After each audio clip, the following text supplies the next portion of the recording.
ఏపీలో చేనేతకు ప్రసిద్ధి పొందిన ధర్మవరంలో సిల్క్ పార్క్ అలాగే మంగళగిరిలో టెక్స్టైల్ పార్క్ ఏర్పాటు చేయాలని కేంద్ర జౌళి శాఖ మంత్రి గిరిరాజ్ సింగ్ ను రాష్ట్ర వైద్యారోగ్య శాఖ మంత్రి సత్యకుమార్ యాదవ్ కోరారు.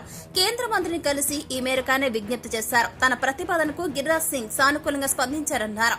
త్వరలో అమరావతికి వచ్చి అన్ని అంశాలపై చర్చిస్తానని హామీ ఇచ్చినట్లు సత్యకుమార్ తెలిపారు. కేంద్ర పర్యావరణ అటవీ శాఖ మంత్రి భూపేందర్ యాదవ్ ను కలిసి ఋషికొండపై జరిగినటువంటి పర్యావరణ ఉల్లంఘనల గురించి చెప్పినట్లు పేర్కొన్నారు.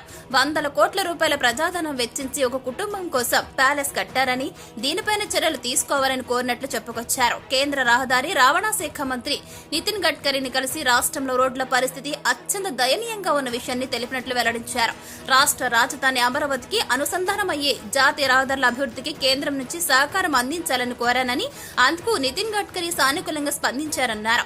రాష్ట్రంలో గత 5 ఏళ్లలో జరిగిన విధ్వంసం తన దృష్టికి వచ్చినట్లు ఆయన వ్యాఖ్యానించారని చెప్పుకొచ్చారు. బీజేపీ సంస్థాగత వ్యవహారాల ప్రధాన కార్యదర్శి బిఎల్ సంతోష్ ను కలిసి రాష్ట్రంలో ఎన్డీఏ ప్రభుత్వ పనితీరు, రాజకీయ పరిస్థితుల గురించి చర్చించినట్లుగా వివరించారు.